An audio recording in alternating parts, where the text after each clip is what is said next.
I almost threw away my chili plant until I mixed this. That chili plant was one of the very first I ever grew when I started my balcony garden. It wasn't a rare variety, just a simple bird's eye chili, but I had a special connection with it. It sprouted from a seed I planted one rainy afternoon in an old plastic paint bucket I recycled into a pot. Every morning, I would go out and admire it. The plant grew taller day by day, its bright green leaves stretching toward the sun as if promising a future full of fiery red chilies. But when the plant reached its first birthday, everything started to change. I began to notice the plant wasn't thriving like before.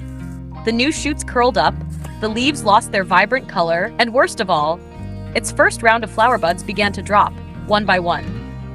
I thought maybe it needed more nutrients, so I fed it with fermented fish fertilizer. But after a few days, there was no improvement. One morning, I crouched down to take a closer look at the stem, and what I saw made me shiver.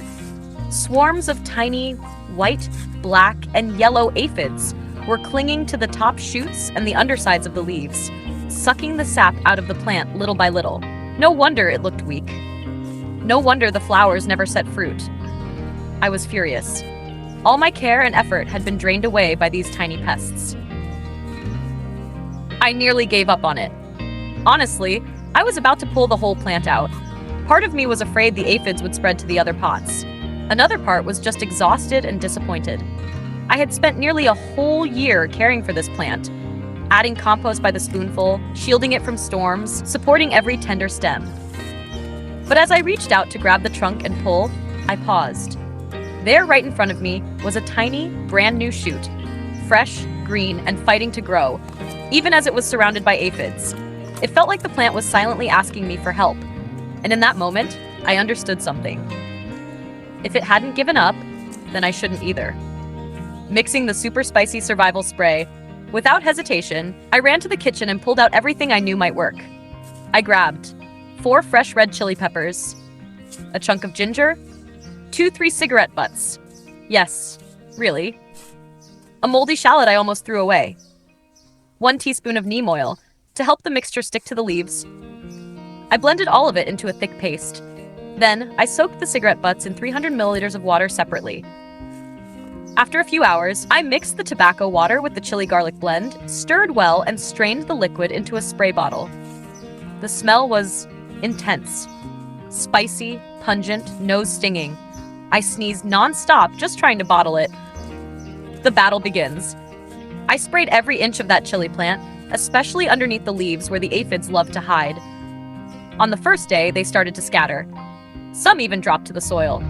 I kept spraying morning and evening, just as the sun rose and again after it set. By day 3, most of the aphids were gone. I ran my fingers gently across the top leaves, clean. No sticky residue, no more clusters of bugs. The plant started sending out fresh new shoots. The green color came back, no more curling or yellowing. After 1 week, it looked completely revived. And then, I saw it, a brand new flower bud, just beginning to bloom. It felt like a thank you gift. Haha! What I learned.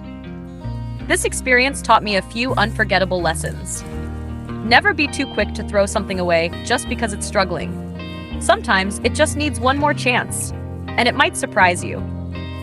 The most powerful pest control isn't in a bottle from the store. It's in your kitchen, mixed with patience and care. Chili, ginger, even garlic or shallots, used in the right way, can become an incredibly effective natural pesticide. Caring deeply for a plant is not silly.